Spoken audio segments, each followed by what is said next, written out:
Depuis 2015, la région Auvergne-Rhône-Alpes accueille un vaste projet européen, le chantier de la ligne ferroviaire Lyon-Turin. Bien plus qu'un chantier, c'est une réelle opportunité pour l'ensemble du territoire. Oui, une chance pour que les intérêts de tous dessinent la Maurienne de demain. Alors ici, c'était des jardins magnifiques, préservés avec du vivant, avec un végétal, des roseaux, tout un équilibre. Et aujourd'hui, on est dans quelque chose de mort, complètement mort. Et la nécessité de limiter le changement climatique devient évidente. Le premier objectif est de construire le tunnel sous les Alpes pour avoir 1 million de camions en moins par an entre les deux pays. Ce projet, en fait, il paraît super sur le papier parce qu'il promeut le transport des marchandises par le train. Mais ce qu'ils oublient de dire également, c'est qu'il y a déjà une ligne existante et que ces marchandises-là, aujourd'hui, on pourrait déjà les mettre sur le train. Si bien que finalement, aujourd'hui, on sous-utilise cette ligne existante, voire on fait en sorte qu'elle ne soit pas utilisée pour promouvoir en fait ce nouveau projet. Alors, bien évidemment, les promoteurs de ce projet, les lobbyistes de ce projet, nous expliquent que c'est bon pour l'emploi et que de toute façon, l'existant est obsolète. Si on est raisonnable, on fait la Lyon-Turin. Ils disaient de toute façon la même chose à Notre-Dame-des-Landes, ils disent la même chose partout. Quelles que soient les performances d'un nouveau projet, lorsqu'on n'utilise pas ce que l'on a, on détruit l'environnement. Cette ligne-là a été rénovée. On peut faire bien sûr des aménagements supérieurs, mais ces aménagements se comptent en millions d'euros et non pas en milliards d'euros. C'est 30 milliards sur le projet, 30 milliards. Le projet le plus cher. Ces dizaines de milliards d'euros ne servent qu'à une chose, tuer la biodiversité, artificialiser les terres agricoles et ensuite de ça, porter atteinte aux ressources en eau souterraine. Comme c'est très profond, la pression de l'eau sur le futur tunnel est tellement importante qu'ils ont besoin de vider la montagne de l'eau pour éviter cette pression. Il pleut de moins en moins, la sécheresse est de plus en plus longue et l'État demande aux particuliers d'économiser l'eau. Pour économiser l'énergie, on agit, on réduit. Chaque geste compte. Et d'un autre côté, avec ce projet, l'État est prêt à sacrifier cette eau d'une qualité incroyable, à des quantités phénoménales, au profit d'un projet complètement inutile, au nom en fait, d'une certaine vitesse, parce qu'il faudrait aller toujours plus vite, toujours plus loin, etc.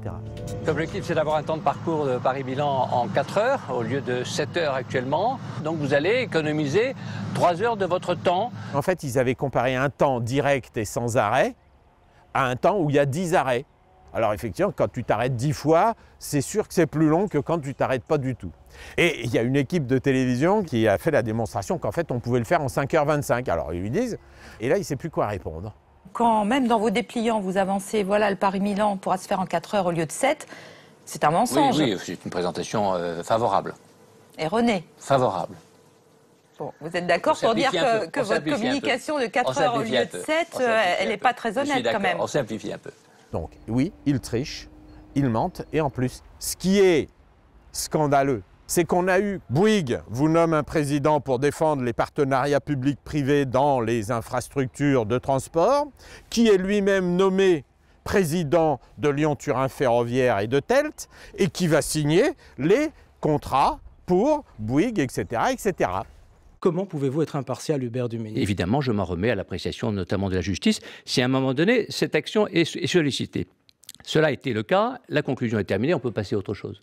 Donc, on n'a pas le droit de balancer l'argent public pour un partenariat public-privé qui n'engraissera que ceux qui vont exploiter cette infrastructure.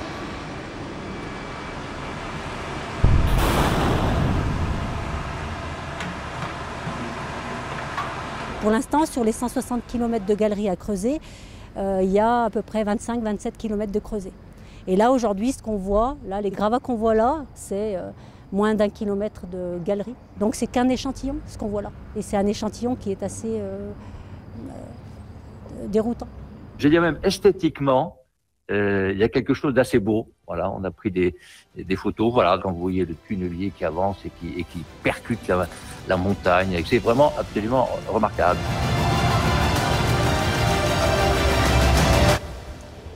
Ben, on va dire que mon cœur a saigné vraiment. Voilà, mon cœur a saigné. pour moi, mais pour aussi tout le vivant.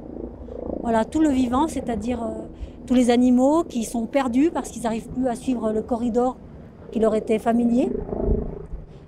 Pour tous ces arbres qu'on a arrachés comme des allumettes, parce que pour entreposer les gravats, il faut forcément préempter des terres. Quand on voit l'urgence d'aujourd'hui à relocaliser les choses, retravailler avec la terre, reprendre soin de la terre, voilà, faire des arbres fruitiers, faire des légumes, peu importe. Quelle idée d'aller dévaster 1500 hectares de terres agricoles pour faire venir des légumes de l'autre bout de l'Europe ou du Sud, etc., quand on peut les faire ici, quoi. Et du coup, voilà, vous attaquez les pommiers, du coup, ça, normalement, les taux de réussite sont bons.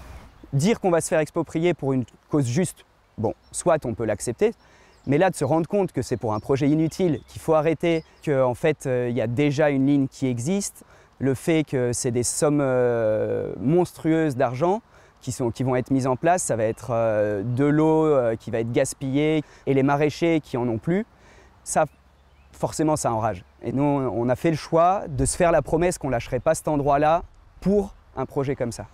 Voilà. Nous, la goutte d'eau qui m'a fait basculer, ça a été quand 37 toupies de béton vont passer par le village pour aller préparer les cheminées de ventilation. Donc là, ben oui, il y a eu un pas de franchi. Et je regrette juste de ne pas l'avoir franchi plus tôt, vraiment. Et là, je suis passée de la position de manifestant à la position de « là, je vais arrêter le camion ». Je ne veux pas que ce camion passe. Et c'est ce qui s'est passé. Et on était moins de 20. Et pendant 3 jours, de 5 h du matin jusqu'à ce qu'on est resté là à faire que les toupies de béton ne passent pas. Je ne me suis pas sentie du tout hors la loi de faire ce que j'ai fait. Et j'ai l'impression que les hors-la-loi, là, ils sont derrière moi. Honnêtement, j'ai ce sentiment-là. Les hors-la-loi, ils sont là. Ils sont pas, c'est pas moi le hors-la-loi. Puisque toutes les associations ont usé tous les recours possibles, avec des avis défavorables à maintes reprises. C'est-à-dire la Cour des comptes, les infrastructures, les ponts et chaussées. De nombreuses fois, tous ces services de l'État ont dit non. Alors à un moment donné, on s'est dit, bon, finalement, tout a été fait. Le seul pas possible vers l'arrêt, ça sera de se mettre dans la rue. Voilà.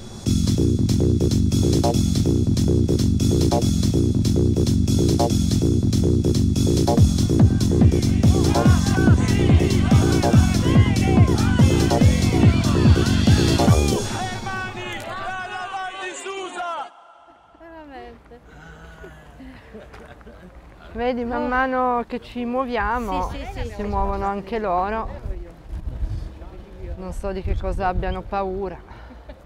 Ah, che tengano paura. La lotta No TAV nasce intorno agli anni 90, sono 30 anni che in valle continuiamo a contestare questo progetto. Sta succedendo in questo periodo storico, non ci può più permettere di aspettare che qualcuno ci dica avete ragione, sospendiamo l'opera. Non è questo, non abbiamo più tempo, non c'è più tempo. Le nuove generazioni si troveranno in uno scenario politico e ambientale devastante e devastato anche per mano nostra. Quindi è oggi e adesso il momento di fermare le opere, le male opere, non solo il TAV, ma tutte quelle grandi opere che vanno a impattare sull'ambiente e sul futuro delle generazioni che verranno. Adesso.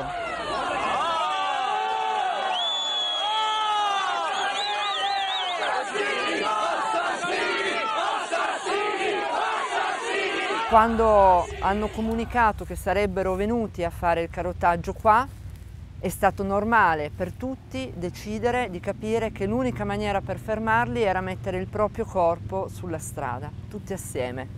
Quindi amministratori, la polizia locale, i compagni del movimento No TAV, persone che non si erano mai affacciate alla politica, ma di fronte all'arroganza dello Stato centrale, del governo, sono scese in strada e hanno agito. Abbiamo agito tutti assieme come fossimo un alveare.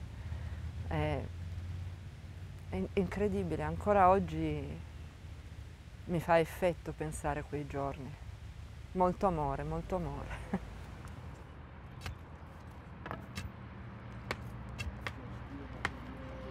Nous, on est arrivé là pour des manifs un jour et après chacun retourne à sa maison. Et nous, on a dit, bon, non, on reste là et on a récupéré cette vigne à côté du chantier et on lutte cultivant la terre.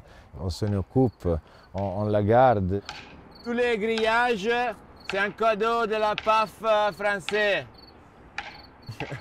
La violine, c'était adapté pour tous les convois européens. Il y a déjà le TGV qui passe et il n'y a pas rien à réfléchir sur le projet. C'est complètement inutile. Regarde, ça c'est l'autre vitesse qu'il passe dans la Val de Sousa. Ça fait déjà 20 années. Bah, rien à voir avec le chantier. C'est vrai. Guarda, vedi quella borgata sopra le gallerie dell'autostrada? Non ha più acqua. L'acqua in quella borgata gli viene portata con le autobotti. Perché questi lavori rubano l'acqua, rompono le falde, rompono le vene e l'acqua sparisce. Non piove, c'è la siccità e noi stiamo continuando a buttare soldi in una roba inutile che tra una decina d'anni non servirà più a niente, sarà assolutamente abbandonato, come avete visto i treni ad alta velocità passano, basta riammodernare la linea esistente e i traffici di merci dovrebbero scomparire, anche perché tutti pensano che questa sia un'opera ecologica, ma in realtà si usa il triplo della CO2 che dovremmo smaltire avendo il treno solo per costruirla. È un enorme cane che si morde la coda. Questo è il presidio permanente dei mulini. Il presidio è un luogo, un posto che simbolizza la nostra presenza sui posti di cantiere per fare sempre un po' di pressione a chi devasta il nostro territorio. Possiamo tenerli d'occhio, possiamo vedere cosa succede, possiamo fare delle iniziative vicino alle reti del cantiere. Abbiamo questa pratica. Sono H24 qua, fermi a fare la guardia. Ale. Aperitivo.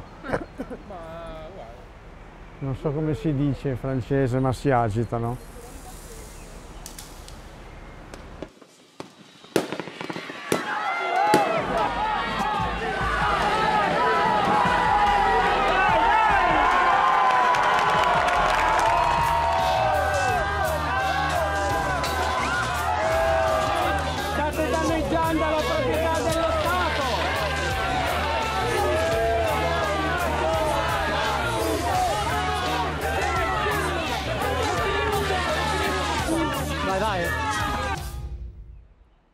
Qui noi in tutti questi 20 più anni non ci fossimo messi di traverso personalmente, fisicamente, a quest'ora di tavola ne avrebbero fatte 2. Le firme, gli appelli sono utili ma non bastano.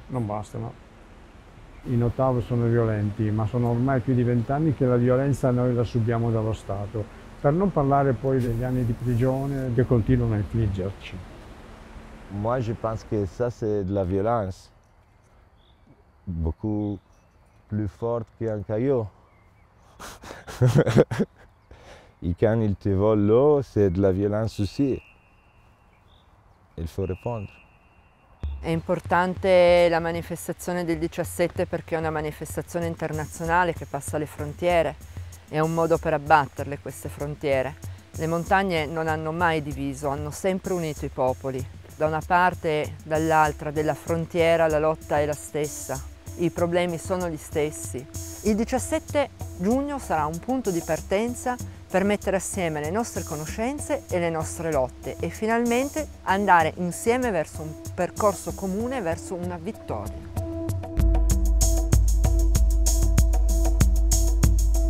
Ils ont attaqué en Maurienne parce qu'il y a très peu de population. Du coup, ils essayent de creuser le maximum en douce pour pouvoir dire « Ah mais on en a déjà fait tellement qu'on ne peut plus revenir en arrière ». Ce n'est pas le cas aujourd'hui. Et le but de cette manifestation, c'est de leur montrer qu'on n'ira pas jusque-là. Aujourd'hui, j'ai envie que les Français, les Européens se sentent mauriennais, se sentent piémontais et viennent défendre ce territoire comme si c'était le leur. Voilà ce que j'aurais envie.